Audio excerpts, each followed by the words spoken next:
We regrouped around the fire, presents were handed out, and I was overwhelmed to receive from all of the assembled company a state-of-the-art digital camera and a digital photo frame preloaded with assorted photos from all three children.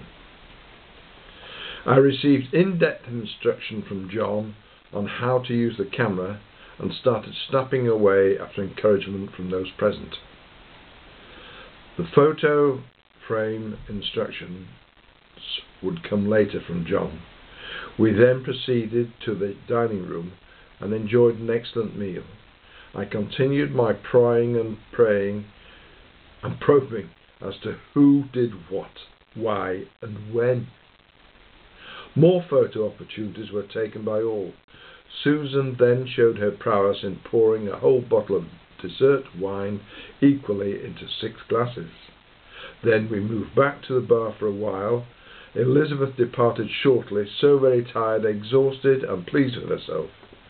My parting words to her were, "Don't worry, you can rest soundly. All your hard work is over. It's been a fantastic day." We too departed shortly afterwards, leaving John, Sally and Ashley at the bar. Neither of us spoke of what might be in store tomorrow. Who might be that single person be? However, I soon fell asleep after going over the day's events and marvelling at the subterfuge and planning and near misses that there must have been, which would have spoilt all the magnificent planning. Next morning we awoke to a more overcast day, but nevertheless we were full of the joys. We did, however, ask each other if we had thought of anyone that this hint of another person might be, and just in case we also had a guess at who might be the couple, if it might be a couple. We went down to our super breakfast and relived the buzz of the previous day.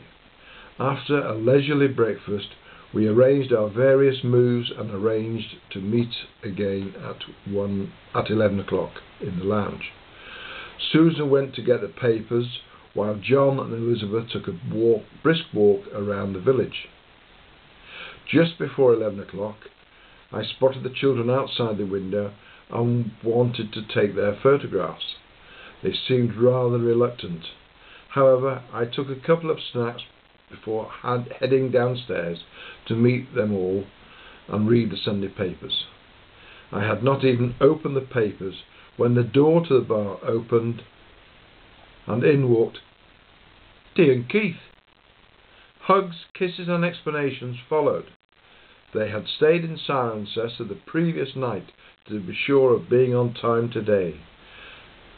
At this point, the children told me that Joan and I would be staying a second night at the hotel, along with Dee, Keith and Elizabeth. I remember James saying to me, "Mr. Lumley, what does it feel like to be lied to?" Before we were ushered through to the larger bar, I replied with only laughs and tears. I was carefully positioned with my back to the window and spent the next 25 minutes catching up with Dee and Keith on all their news as the children sat at the next table. I had just about recovered from the wonderful shock of Dee and Keith arriving when Elizabeth got my attention and directed my gaze to the door where in was walking Sue and Mike, followed by Mandy, Scott, Becky and Kate. Again, tears, hugs and kisses, utterly speechless.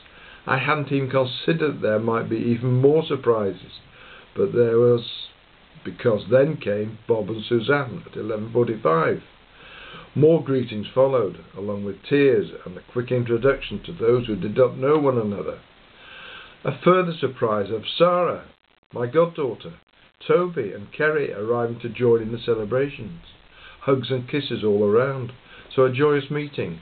All the surprises and untruths that had to be told were unfolding to make this all come together. I was 100% unaware of the events of the weekend. This has turned out to be a fabulous and unforgettable weekend with so many friends and relatives, turning up and travelling so very many miles one way or another. Eventually we went through to the dining room at 12:30 so that we would have the room to ourselves before other guests arrived for their lunch at 1:30.